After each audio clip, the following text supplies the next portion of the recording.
Chris, that was a frustrating night. Everything that you asked for, effort, commitment, energy and all of that, but just not that final moment. Well, we didn't really get the clear-cut chat. Well, we did. Well, Mari's strike was excellent, wasn't it? If anything, good save from the goalkeeper. And he got in behind the full-back again. Thought he was excellent coming on, to be honest with you. He affected the game great as a substitute.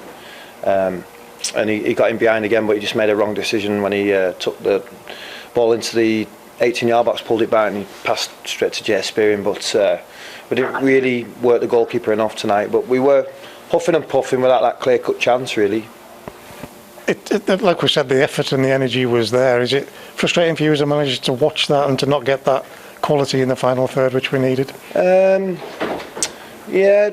well, I don't know. Their goalie, if you forget, their goalie pulled off a great save in the first 5-10 minutes of the game. You know, that's 1-0, but it doesn't go in. So they play a certain way and they kept the ball in the middle of the pitch. But first half, you know, it doesn't really.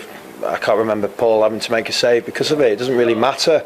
If anything, Tranmere probably played not as well second half, but ended up having a couple of shots at goal. So football's like that sometimes, and we spent a lot of the time in the second half in the half. But if anything, we lacked a little bit of composure on bringing the ball down, playing the extra pass.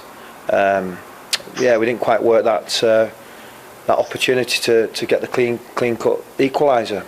That might be something that took the fans by surprise tonight watching it, because we've been so good in that final third in recent weeks, and that's probably where we let ourselves down tonight. Well, maybe, but you know, I don't know. You've got something to protect, and we've got a monster diag to defend against. It's one whack of a pass, you know, across the pitch, and of course the boy brings it down and he's allowed to have 3 or 4 touches before he picks his spot, and that's something we don't normally do or give away, but we did. So, you know, great credit to them for scoring a good goal, but from my point of view, that's very avoidable.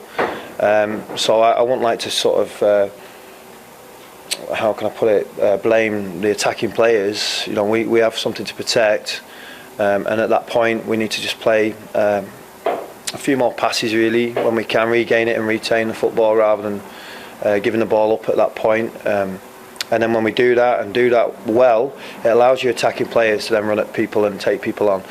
But yeah, they've got to make sometimes cleaner decisions in the last third, and we didn't quite get that right tonight. The positives is that energy and commitment and compete that you always ask for. The lads have certainly done that for you. Listen, you're turning up at a team that's got it's League One players on big bucks, big money, massive situation, and you know, we're trying to build at Carlisle and go against these teams that, you know, I dread to think how much, you know, what their budgets are and how they try and support what they're doing. Of course, that's nothing to do with me, but you've got to respect the fact that that's where they are. And then you're fighting that team that's on the up because of what's happened with the change of manager. And of course, I was quite comfortable at half time.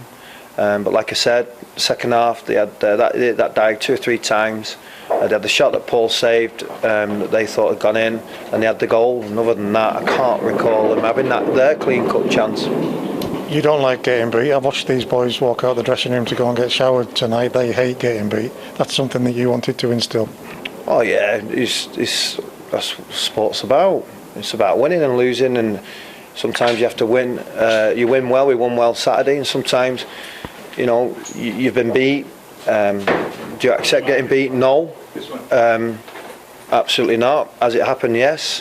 What do you do from this point? You can't sort of sulk and start getting the finger out and saying this and that about the lads. It's about making sure they understand why we've done well. It's about understanding who you're playing against, because in theory really you shouldn't really be competing against Tranmere, but we are, and we haven't quite got what we want. So, you know, we've got to just make sure we take stock of that and over the next few days deal with that, and then you come into obviously the FA Cup. You've said it there, it isn't a dressing room that needs that finger pointing all the time, is it? It's a group of lads who want to do well. Well, I want to win and they want to follow me, so we want to win together.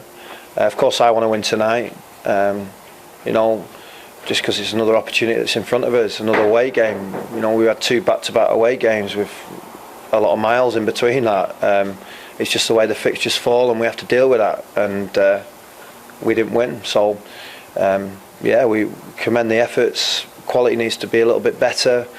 Lads were, I said to him at the end of the game, really, we lacked just that 5% zest, and that means you make a better decision, your touch is better, which causes a completely different problem to your opponent.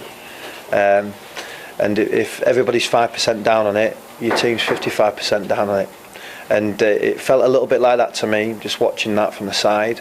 And it's very difficult to try and get that zest back into that when it's happening. But I'm not suggesting Tranmere were well above us, they weren't. It was an even game, but it just went that way. What a great way, a great week ahead to get ready for a game to bounce back in at the weekend.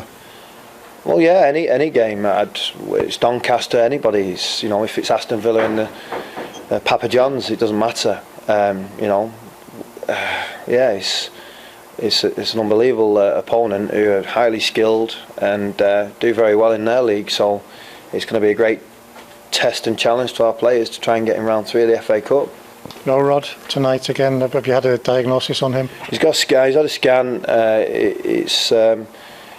It's not really bad, but it's not just. It's a bit more than a week's worth of injury, so we'll have to see how that one goes. But yeah, he weren't available. I know he's very frustrated because of it. I thought the boys at the back, bar really the goal and that shot that Farms dealt with, were very good. Kept some good players quiet. But what we didn't do was build from that base really. But yeah, he weren't available for tonight. And just finally from me, the news, no guarantees that we might have fans back sooner rather than later. That's a massive boost for everybody. It's great news, really good, because I think tonight they're the 5%. That's what helps you. You know, they will have been buzzing because of Saturday. They'd be all behind the goal tonight. You know, so when John's having his shot and he's slightly got it wrong, they'll be supporting that and cheering him, and he'll be getting back in with more zest and more energy. And we will respond to them noises and supports, you know, and I don't know how they're going to do it because they're talking about supporters not shouting, so God help them in the paddock.